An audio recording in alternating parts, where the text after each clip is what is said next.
ನಮಸ್ತೆ ಟಿವಿ 20 ಕನ್ನಡ ವಾಹಿನಿಗೆ ಸ್ವಾಗತ. ಅಥಣಿ ತಾಲೂಕಿನಲ್ಲಿ ಬರದ ಪರಿಸ್ಥಿತಿ ತೀವ್ರವಾಗಿರುವ ಸಂದರ್ಭದಲ್ಲಿ ಕೆನಾಲ್ ನೀರಿನ ಸಮರ್ಪಕ ನಿರ್ವಹಣೆ ಮಾಡದೆ ನೀರು ಹಾಗೂ ವಿದ್ಯುತ್ ಪೋಲಾಗಲು ಕಾರಣವಾಗುತ್ತಿರುವ ನೀರಾವರಿ ಇಲಾಖೆ ಅಧಿಕಾರಿಗಳ ವಿರುದ್ಧ ಮಾಜಿ ಶಾಸಕ ಶಹಜಾನ್ ಡೊಂಗರಂಗಾವ್ ತೀವ್ರ ಆಕ್ರೋಶ ವ್ಯಕ್ತಪಡಿಸಿದ್ದಾರೆ. ಪತ್ರಿಕಾ ಪ್ರಕಟಣೆಯಲ್ಲಿ ಮಾತನಾಡಿದರು. ಅಥಣಿ ತಾಲೂಕಿನ ಪೂರ್ವ ಹಾಗೂ ಉತ್ತರ ಭಾಗವನ್ನ ಬರಪೀಡಿತ ಪ್ರದೇಶ ಅಂತ ಸರ್ಕಾರ ಇದುವರೆಗೂ ಘೋಷಿಸದಿರುವುದು ವಿಷಾದನೀಯ.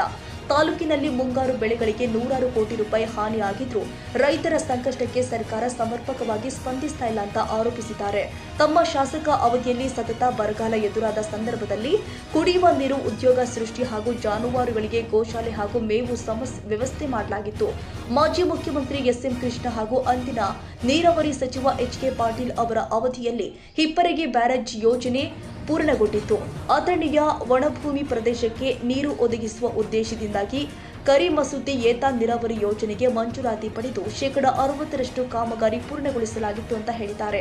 ಸರ್ಕಾರ ಸಾವಿರಾರು ಕೋಟಿ ರೂಪಾಯಿ ವೆಚ್ಚ ಮಾಡಿ ಹೆಚ್ಚಿನ ವಿದ್ಯುತ್ ಬಳಸಿ ಕೆನಾಲ್ಗೆ ನೀರು ಹರಿಸ್ತಾ ಇದ್ರೂ ಕಟ್ಟಕಡೆಯ ಗ್ರಾಮಗಳ ರೈತರಿಗೆ ನೀರು ತಲುಪ್ತಾ ಇಲ್ಲ. ಕೆನಾಲ್ ನೀರು ಹಳ್ಳಗಳಿಗೆ ಸೇರಿ ಅಲ್ಲಿಂದ ಮತ್ತೆ ನದಿಗೆ ಹರಿದು ಹೋಗ್ತಾ ಇರೋದ್ರಿಂದ ಅಪಾರ ಪ್ರಮಾಣದ ನೀರು ಮತ್ತು ವಿದ್ಯುತ್ ವ್ಯರ್ಥವಾಗ್ತಾ ಇದೆ ಅಂತ ದೂರಿದ್ದಾರೆ. ಐಗಳಿ, ಅರಟಾಳ, ಬಾಡಗಿ, ಪಡತರವಾಡಿ ಸೇರಿ ಪೂರ್ವ ಭಾಗದ ಹಲವು ಗ್ರಾಮಗಳು ಇಂದಿಗೂ ಕೂಡ ನೀರಿನಿಂದ ವಂಚಿತವಾಗಿದೆ. ಕೆಲವು ಗ್ರಾಮಗಳನ್ನ ಸಫರಿಂಗ್ ವಿಲೇಜ್ಗಳು ಅಂತ ಹೇಳಿ ಅಧಿಕಾರಿಗಳು ತಮ್ಮ ಜವಾಬ್ದಾರಿಯಿಂದ ನುಡಿಸಿಕೊಳ್ಳುತ್ತಿರುವುದು ಸರಿಯಲ್ಲ ಅಂತ ಅವರು ಆಕ್ರೋಶ ವ್ಯಕ್ತಪಡಿಸಿದ್ದಾರೆ.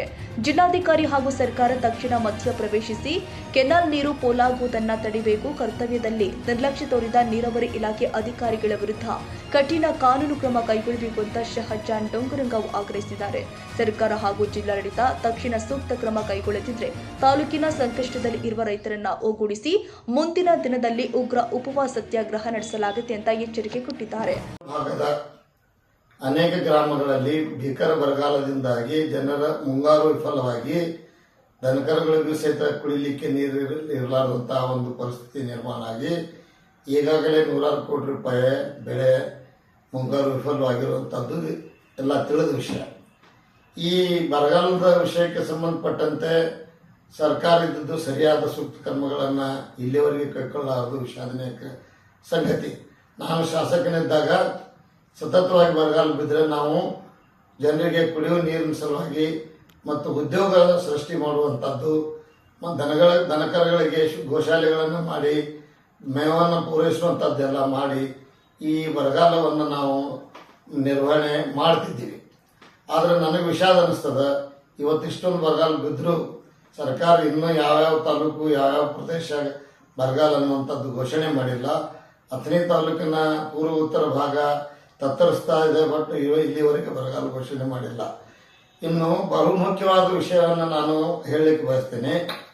ಇದೇನು ಹಿಪ್ಪರಗಿ ಯೋಜನೆ, ಈ ಇಲಾಖೆಯ ಅಧಿಕಾರಿಗಳ ವೈಫಲ್ಯದಿಂದ ಅದು ಹಿಪ್ಪರಗಿ ಬ್ಯಾರೇಜ್ ಗೇಟ್ ನಂಬರ್ 22 7 ವರ್ಷದಿಂದ ಅದನ್ನು ಓಪನ್ ಮಾಡಿರಲಿಲ್ಲ, ನಿರ್ವಹಣೆ ಮಾಡಿರಲಿಲ್ಲ. ಅದು ಜಂಗ್ ಹತ್ತಿ ಮುರಿದು ಹೋಗಿ ಆಗಲೇ 2.5 TMC ನೀರು ಹಾಳಾಯ್ತು ಅನ್ನೋದು ನಾನು ಈ ಸಂದರ್ಭದಲ್ಲಿ ನೆನಪಿಸಲಿಕ್ಕೆ ಬಯಸ್ತೇನೆ.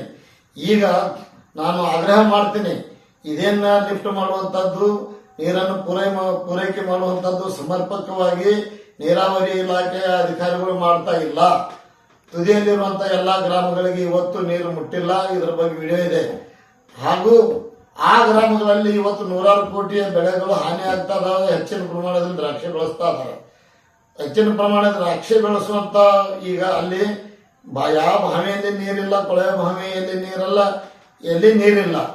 ಈ ನೀರು ಕಾಲುವೆ ಮುಖಾಂತರ ಸರಿಯಾಗಿ ಅಲ್ಲಿವರೆಗೆ ತಲುಪಿದ್ರೆ ಈ ರೈತರಿಗೆ ಇಷ್ಟು ಹಾನಿ ಆಗ್ತಿರ್ಲಿಲ್ಲ. ಇದಕ್ಕೆಲ್ಲ ಕಾರಣ ನೀರಾವರಿ ಇಲಾಖೆ ಅಧಿಕಾರಿಗಳು ಮತ್ತು ಸರ್ಕಾರನೂ ಇದ್ರ ಬಗ್ಗೆ ಗಮನ ಕೊಡಬೇಕು. ಸಂಬಂಧಪಟ್ಟ ಇವ ಜನಪ್ರತಿನಿಧಿಗಳು ಅಥವಾ ಇದ್ದಾರೆ, ಅವರು ಈ ಬಗ್ಗೆ ಸರಿಯಾಗಿ ಒಂದು ಸೂಕ್ತ ವ್ಯವಸ್ಥೆಯನ್ನ ಇಲ್ಲಿವರೆಗೆ ಸರಿಯಾದ ನಿಯಮಗಳ ಪ್ರಕಾರ ನನಗೆ ಗೊತ್ತಿದೆ. ನಾನು ಶಾಸಕನಿದ್ದಾಗ ಯಾವ ಇದನ್ನ ಮಂಜೂರು ಮಾಡಬೇಕಾದ್ರೆ ಇದಕ್ಕೆ ಏನೇನೋ ಇದಕ್ಕೆ procedure and rules and procedure ಏನಿತ್ತು, ಇದನ್ನ ನಿರ್ವಹಣೆ ಹೆಂಗ್ ಮಾಡಬೇಕು ಅನ್ನುವಂಥದ್ದು ಎಲ್ಲ ನಿಯಮಗಳು ಇದಾವೆ. ಅದು ನನಗೂ ಸಹಿತ ಗೊತ್ತಿದೆ. ಆದರೆ ಅದು ಜಾರಿಗೆ ಬರ್ತಾ ಇಲ್ಲ. ಇವ್ರ ವೈಫಲ್ಯದಿಂದ ಈ ರೀತಿ ಆಗ್ತಾ ಇದೆ. ಹಾಯಿಸಲಿಕ್ಕೆ ಉಪಯೋಗ ಮಾಡೋದ್ರ ಬದಲಾಗಿ ಅದನ್ನ ಹಳ್ಳಗಳಿಗೆ ಬಿಡ್ತಾ ಇದೆ. ಅಂದರೆ ಇಷ್ಟೊಂದು ಕೋಟಿ ರೂಪಾಯಿ ಕೋಟಿ ಗಟ್ಟಲೆ ವಿದ್ಯುತ್ ಬಿಲ್ಲನ್ನು ಉಪಯೋಗ ಮಾಡಿಕೊಂಡು ನಾವು ಇದೇನು ನೀರು ಲಿಫ್ಟ್ ಮಾಡುವಂಥದ್ದು ಯಾವ್ಯಾವ ಹಳ್ಳಿಗಳಿಗೆ ಸರಿಯಾಗಿ ಬೆಳೆಗಳಿಗೆ ತಲುಪಬೇಕಾಗಿದೆ ಅದು ಆಗ್ತಾ ಇಲ್ಲ. ನಾನು ವಿಡಿಯೋದಲ್ಲಿ ತೋರಿಸಿದ್ದೀನಿ. ಅನೇಕ ಹಳ್ಳಿಗಳಿಗೆ ಇವತ್ತ ಆ ಕಾಲುವೆ ನೀರನ್ನ ಹಳ್ಳಿಗಳಿಗೆ ಬಿಡ್ತಾ ಇದ್ದಾರೆ. ಅಂದರೆ ನದಿಯಿಂದ ಎತ್ತಿದ್ದ ನೀರನ್ನ ಪುನಃ ಹಳ್ಳಿಗಳಿಗೆ ಬಿಟ್ಟು ಮತ್ತದು ನದಿಗೆ ಹೋಗುವಂಥದ್ದು. ಇದೆಂಥದ್ದು ಏನು?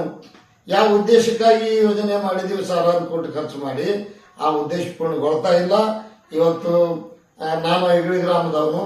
ಐಗಳಿ ಗ್ರಾಮಕ್ಕೆ ನೀರಾವರಿ ಅನುಕೂಲ ಆಗಲಿ ಅನ್ನುವಂಥ ದೃಷ್ಟಿಯಿಂದ ಅದೇ ಗ್ರಾಮದ ಬಹಳಷ್ಟು ಜನ ನನಗೆ ಒತ್ತಾಯ ಮಾಡಿ ಶಾಸಕನನ್ನಾಗಿ ಆರಿಸಿ ತರಲಿಕ್ಕೆ ಮತ್ತು ಚುನಾವಣೆಗೆ ಅವರು ಏನು ಆಗ್ರಹಿಸಿದ್ರು, ಅದೇ ಹಳ್ಳಿಗೆ ಅದೇ ಗ್ರಾಮಕ್ಕೆ ಇವತ್ತು ಇನ್ನೂ ಅವರಿಗೂ ಸಹಿತ ನೀರು ಮುಟ್ಟಿಲ್ಲ. ನೀರು ಇವರು ಕಾಲುವೆಗೆ ಬಿಟ್ಟು 20 ದಿವಸಕ್ಕಿಂತ ಜಾಸ್ತಿ ಆಯಿತು. ಆದ್ರೆ ಅದು ಹಳ್ಳಗಳಿಗೆ ಹೋಗುವಂಥದ್ದು ಒಂದು ಕಾನೂನು ಬಾಹಿರ. ಇವರು ಏನು ನಿರ್ವಹಣೆ ಮಾಡುವಂತ ನಿಯಮಗಳಿದಾವ, ನಿಯಮಗಳನ್ನು ಪಾಲನೆ ಮಾಡ್ತಾ ಇಲ್ಲ. ಇವರ ವೈಫಲ್ಯದಿಂದ ಏನಿದು ಈ ಯೋಜನೆ ಉದ್ದೇಶ ಪೂರ್ಣ ಆಗ್ತಾ ಇಲ್ಲ. ಮಾಡ್ಬೇಕಂತ ನಾವು ಅನೇಕ ಸಲ ಆಗ್ರಹ ಮಾಡಿದೀವಿ. ಈಗೂ ನಾನು ಆಗ್ರಹ ಮಾಡ್ತಾ ಇದ್ದೇನೆ. ಈಗ ಇದನ್ನು ಕೂಡಲೇ ತೀವ್ರವಾಗಿ ಇದರ ಬಗ್ಗೆ ತನಿಖೆ ಮಾಡಬೇಕು. ತಪ್ಪಿತಸ್ಥ ಅಧಿಕಾರಿಗಳ ವಿರುದ್ಧ ಕ್ರಮ ತಗೊಳ್ಬೇಕು ಅಂತೇಳಿ ನಾನು ಆಗ್ರಹ ಮಾಡ್ತೀನಿ. ಆ ರೀತಿ ಮಾಡದೆ ಹೋದ್ರೆ, ನೀರು ಸಮರ್ಪಕವಾಗಿ ಪೂರೈಕೆ ಆಗದೆ ಹೋದ್ರೆ ಆ ತುದಿಗಿರುವಂತ ಅದಕ್ಕೆ ಅದೇನು ಒಂದು ಸಫರಿಂಗ್ ಏರಿಯಾ ಅಂತೇಳಿ ಅವರ ಹೆಸರು ಇಟ್ಟಿದ್ದಾರೆ. ಯಾರು?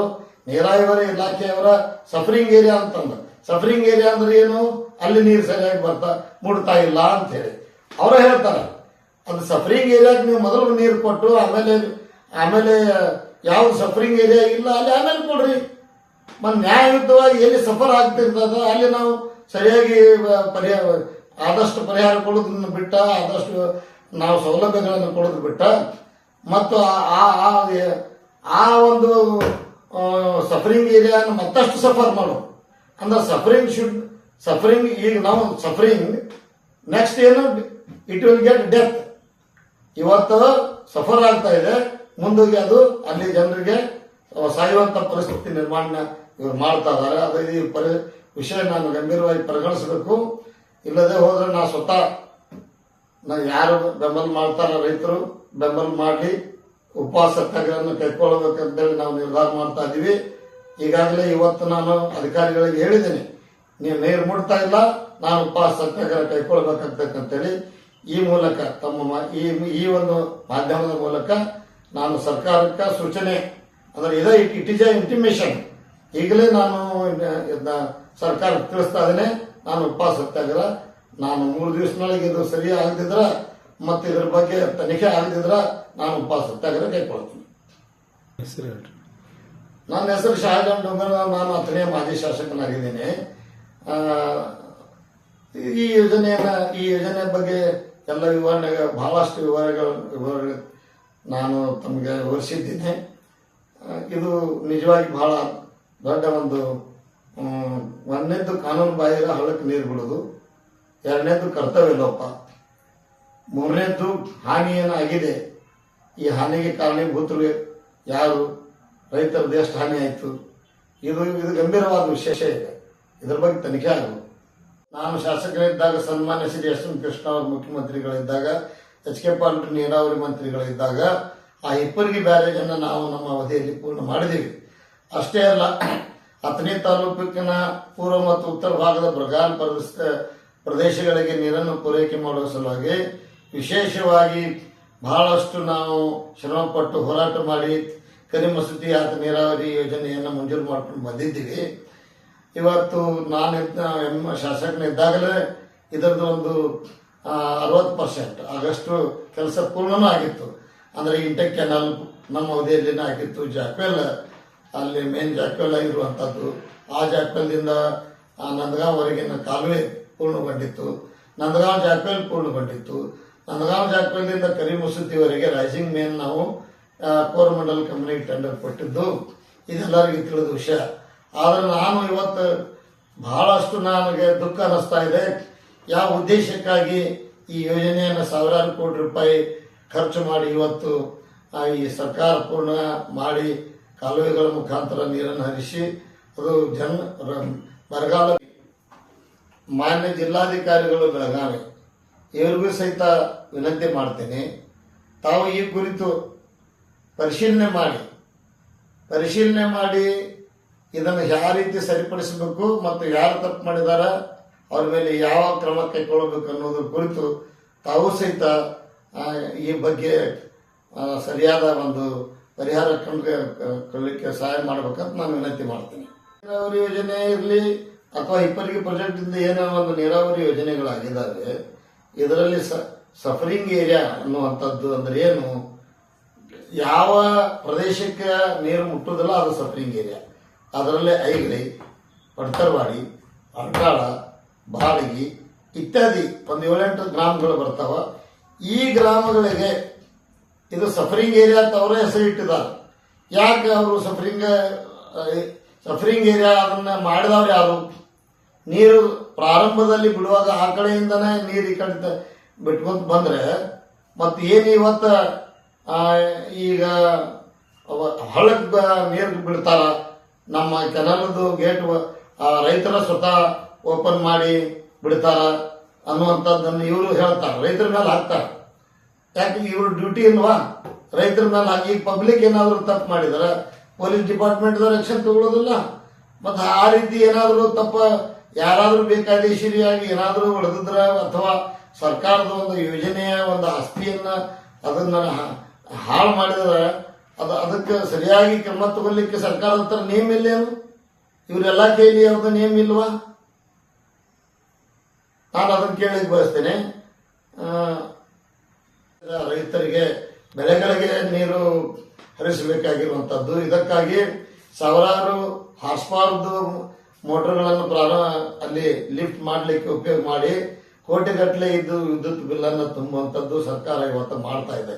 ಆದರೆ ವಿಷಾದನೀಯ ಸಂಗತಿ, ಇದು ಲಿಫ್ಟ್ ಮಾಡಿದ್ದ ನೀರು ಕೆನಾಲ್ ಮುಖಾಂತರ ಈ ಹಿಪ್ಪರಗಿ ಯೋಜನೆಯ ಕಮಾಂಡ್ ಏರಿಯಾದಲ್ಲಿ ಬರುವಂತಹ ಪೂರ್ವ ಭಾಗದ ಹಳ್ಳಿಗಳ ಟೇಲ್ ಎಂಡ್ ಅಂದ್ರೆ ತುದಿಯಲ್ಲಿರುವಂತಹ ಹಳ್ಳಿಗಳಿಗೆ ನೀರು ಪ್ರತಿ ವರ್ಷನೂ ಸರಿಯಾಗಿ ಮುಟ್ತಾನೆ ಇಲ್ಲ ಅನ್ನುವಂಥದ್ದು ನಾವು ಬಹಳ ಸಲ ಇದ್ರ ಬಗ್ಗೆ ಸಂಬಂಧಪಟ್ಟ ನೀರಾವರಿ ಇಲಾಖೆ ಅಧಿಕಾರಿಗಳಿಗೆ ನಾವು ಆಗ್ರಹ ಮಾಡಿದ್ದೀವಿ. ಅವರಿಗೆ ಬಹಳಷ್ಟು ಸೂಚನೆಗಳನ್ನು ಸಲಹೆಗಳನ್ನು ನೀಡಿದ್ದೀವಿ.